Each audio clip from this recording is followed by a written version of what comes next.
আসসালামু আলাইকুম everyone, good morning. সবাই কেমন আছেন? আলহামদুলিল্লাহ ভালো আছি অনেক। ঘুম থেকে উঠেই এরকম একটা পরিবেশ দেখলে মনটা কত ভালো হয়ে যায়, তাই না? সারাদিনের একটা ব্লগ নিয়ে চলে এসেছি আজকে। তো ফার্স্টে ঘুম থেকে উঠে দাঁত ব্রাশ করে ফ্রেশ হয়ে নিতেছি, কারণ ঘুম থেকে উঠতে লেট হয়ে গেছে, প্রায় 8:30টার মতো বাজে। তাই তাড়াহুড়ো করে উপরে চলে এসেছি ব্রেকফাস্ট করতে, কারণ 9:30 পর্যন্ত টাইম আছে ব্রেকফাস্ট করার।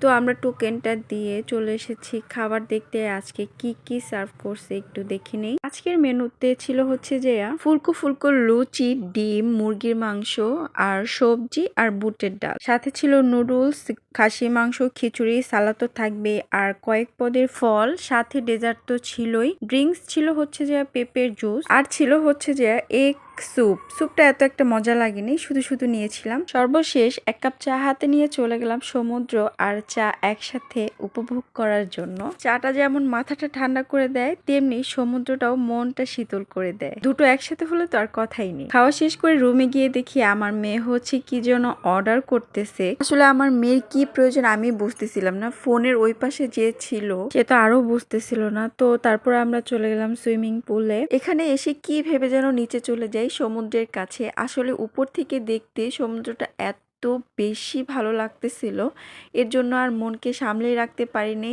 এখানে গোসল না করে চলে গেলাম সমুদ্রের কাছে। বিচে সেই প্রথমে একটা গাড়ি চোখে পড়ে গেল, তো এটা আমাকে কিনে দেওয়ার জন্য আমি খুব বায়না ধরতেছিলাম, কিন্তু আমাকে কিছুতেই কিনে দিতে চাইতেছিল না। যখন আমি খুব রাগ করলাম তখন আমাকে কিনে দিয়েছে, কিন্তু 1 ঘন্টার জন্য। তারপরে কি ওই 1 ঘন্টা কিনে দিছে, তাতেই আমি সন্তুষ্ট হয়ে একটু ঘোরাঘুরি করলাম। কিন্তু কি আর বলবো, এমন বাটপার ড্রাইভারটা ছিল, সে 1 ঘন্টার কথা বলে আধা ঘন্টায় কি একটা ঘুরান্টি দিয়ে আইসা বলতেছে যে শেষ আর কোনো জায়গায় নেই যাওয়ার, 1 ঘন্টা আপনারা কি আর থাকবেন। তাহলে বুঝেন, এর জন্যই আমি তো প্রথমে বুঝি নাই, পরে বুঝতে পারছি যে এর জন্যই আমাকে গাড়িটা কিনে দিতে চাইতেছিল না। ওইখানে লোকজন যে এমন বাটপার সেটা সে আগে থেকেই জানতো, আমি তো জানতাম না, তার জন্য বায়না ধরে বসেছিলাম। তো যাই হোক, পরে আর কি আমার শখটা আর কি পূরণ হইলো। তো সমুদ্রের পাড়ে কয়েকটা ছবি তোলার পর হচ্ছে আমি ফোনটা রেখে যাইতেছিলাম আমাদের হোটেলে, কারণ ফোন রাখার তো আর ওইখানে কেউ নেই, তো এর জন্য ফোনটা রেখে আবার যাব গোসল করতে। সমুদ্রে প্রায় 2 থেকে 3 ঘন্টা ঝাপাঝাপি করার পর আবার চলে আসছি হচ্ছে সুইমিং এ। এখানেও মনে হয় 2 ঘন্টার মতো ছিলাম। আর এদিকে কি বলবো আমার মেয়ের কথা, ও তো ভীষণ এনজয় করেছে। আমার মেয়ে ওই দিন অনেক অনেক মজা করছে। আমার মেয়েও আমাদের সাথে 4 থেকে 5 ঘন্টার মতো পানির মধ্যেই রইলো, আলহামদুলিল্লাহ একটুও জ্বালায়নি। মাশাল্লাহ, আমার মেয়েটা অনেক লক্ষ্মী একটা বাচ্চা।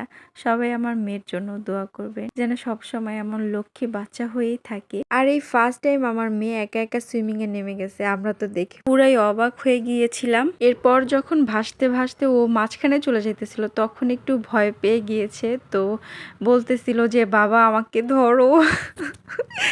তো যাই হোক, গোসল টোসল শেষ করে আমরা নিচে নেমে যেতেছি রুমের উদ্দেশ্যে। তো রুমে গিয়েই হচ্ছে যে আমার মেয়েকে ফার্স্টে চেঞ্জ করাইতে হবে, কারণ অনেকক্ষণ আমরা পানিতে ছিলাম, ওর ঠান্ডা বা জ্বর লেগে গেলে আবার একটা বিপদ হয়ে যাবে। এর জন্য হচ্ছে আমি তাড়াতাড়ি ওর আব্বুকে রেখে আমি চলে এসেছি মেয়েকে নিয়ে, আমার মেয়েকে ফ্রেশ করানোর জন্য। তো আমার মেয়েকে ফ্রেশ টেশ করিয়ে আমিও হচ্ছে একদম পুরাপুরি ফ্রেশ হয়ে দুপুরে খাওয়ার উদ্দেশ্যে একদম রেডি হয়ে গেলাম।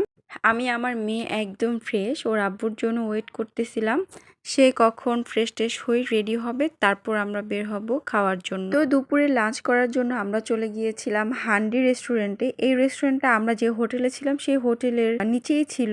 তো হান্ডি রেস্টুরেন্টের খাওয়াটা ট্রাই করার জন্য আমরা হান্ডিতে চলে যাই। আর হচ্ছে কক্সবাজারের মোস্ট পপুলার কয়েকটা রেস্টুরেন্টের মধ্যে হান্ডি কিন্তু একটা। এখানের খাবারের টেস্টটা একটু পরে জানিতেছে, আগে পরিবেশটা একটু দেখে নেন। পরিবেশটা অনেক নিলিবিলি, ভালোই লাগছে। আসলে এত বেশি ঝামেলা, মানে এত হই হুল্লোড় চিল্লাচিল্লি, নিলিবিলি একটা পরিবেশ। তো বলতে না বলতে আমাদের খাওয়া চলে এসেছে। আমরা হচ্ছে এখানে অর্ডার করেছিলাম লইট্টা মাছের ফ্রাই, রূপচাঁদা ফ্রাই, গরু মাংসের কালো ভুনা, আর এটা হচ্ছে একটা শুটকির ভাজি ছিল, কিন্তু আমার নামটা এত একটা মনে নেই, খেতে অনেক মজা ছিল। তারপর ডাল ছিল, সালাদ নিয়েছিলাম, আর এই সালাদটার প্রাইস ছিল 250 টাকা।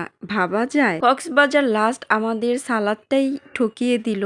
তো খাওয়া দাওয়া শেষ করে আমরা আমাদের রুমে চলে গেলাম। এরপর আমার দুষ্টু মেয়েটাকে দুপুরে খাওয়ার খাইয়ে এই বায়না ওই বায়না করে খাওয়াতে হয় আর কি। তারপর একটু রেস্ট নিয়ে আমরা বের হয়ে গেলাম বিকালে ঘোরার উদ্দেশ্যে। তো আমার মেয়েটার ওই দিন জন্মদিন ছিল, তার জন্য ওকে একটা ড্রেস কিনে দিয়েছিলাম জন্মদিন উপলক্ষে। কিন্তু আমার মেয়ে এতটাই মানে রোগা পাতলা যে ড্রেসটা খুবই বড় হয়ে গেছে। ওর একদম শরীর থেকে ড্রেসটা পরে যেতেছিল। তারপরও জন্মদিন উপলক্ষে কিনেছি, এর জন্য ড্রেসটা আমার মেয়েকে পরিয়েছিলাম। তো ছাদে গিয়েছিলাম একটু বিকেলের সূর্য ডোবা দেখতে, কিন্তু সূর্য ডোবা আর দেখা হলো না, কারণ আমরা অনেক লেট হয়ে গিয়েছে ছাদে উঠতে উঠতে। আসলে আমার মেয়েকে খাওয়াতে গেলে অলমোস্ট 2 ঘন্টা তো লাগেই। 2 ঘন্টা যাবত ওকে খাওয়াইতে হয়তো অনেক মানে দেরি হয়ে গিয়েছিল। তো কি আর করার, আমাদের আর সূর্য ডোবা আর দেখাই হইল না। কক্সবাজার 1 সপ্তাহের মতো ছিলাম, কিন্তু সূর্য ডোবাটা আর দেখতে পারলাম না। সূর্য উঠাও দেখতে পারি নাই, ডুবাও দেখতে পারি নাই। তো যাই হোক, ছোট বাচ্চা সাথে থাকলে যা হয় আর কি, টাইম টু টাইম কিছুই করা হয় না। তারপর আলহামদুলিল্লাহ আল্লাহর কাছে লাখ লাখ শুকরিয়া, যতটুকু পেয়েছি তাতেই আলহামদুলিল্লাহ অনেক খুশি। এরপর আমরা হচ্ছে ফিশ অ্যাকোয়ারিয়ামের উদ্দেশ্যে রওনা হয়েছি। আজকে আমার মেয়ের জন্মদিন ছিল, তাই পুরো দিনটাই ওর জন্য ছিল। ওর যেটা ভালো লাগতেছিল, ও যেটাতে খুশি হবে সেটাই আমরা করেছি। সবাই আমার মেয়ের জন্য দোয়া করবেন। আজকের মতো এখানেই বিদায়, দেখা হবে অন্য কোনো ভিডিও নিয়ে। সবাইকে আল্লাহ হাফেজ।